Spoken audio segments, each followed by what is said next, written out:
I'm going to show you how to glaze a ham. The very first thing I did was get a piece of quality assured Irish ham. You can get this in any supermarket or butcher, and you simply just cook it in some water and also some vegetables. The vegetables I would use is some carrots, leeks, a little bit of celery, a little bit of onion and a couple of sprigs of thyme. So you cook it 20 minutes per pound, so just weigh your ham and you let it very, very slowly simmer. Then with all that beautiful cooking liquor, don't waste it. Fantastic in soups and risottos, absolutely delicious. You can keep it in the fridge for a few days or you can freeze it. Then what I like to do is let the ham sit in the actual cooking liquor, so it's going to keep lovely and moist. Take it out, let it go cool slightly for maybe about an hour, and then what I've done is just simply with this ham here, trimmed off any excess fat. The reason why we do that, I don't want too much fat on it, but also what I've done is scored the skin with a sharp knife, and I've used a boning knife for this. And the reason why I do this, number one, it looks beautiful for presentation, but for the glaze will actually stick to the scored skin of the ham. Now the glaze, and there's so many different recipes for glaze, this is one of my favorites. What I've done, I've used an Irish apple syrup and vinegar. So the vinegar I'm using is a sherry vinegar or balsamic.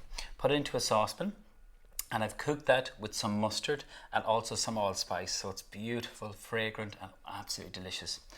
Now if you put the glaze onto a hot ham, it runs off and it's all on the tray and not on the ham, which is what you want. So that's why the glaze can be made a day ahead, cool down slightly and just warmed up very, very slightly, and then when the ham is slightly cool, it doesn't have to be completely cold, but then you brush it over once you've scored the skin and trimmed any excess fat. So just using a pastry brush, you brush this.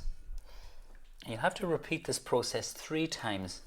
So this goes into the oven, and a good hot oven, about 180, and you brush all over the top of the ham, and of course the lovely sides and the front of the ham.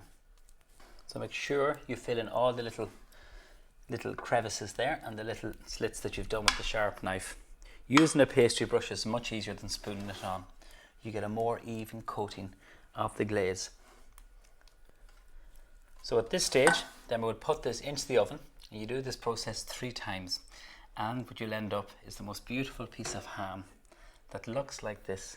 Gorgeous, glazed, and a real family favourite.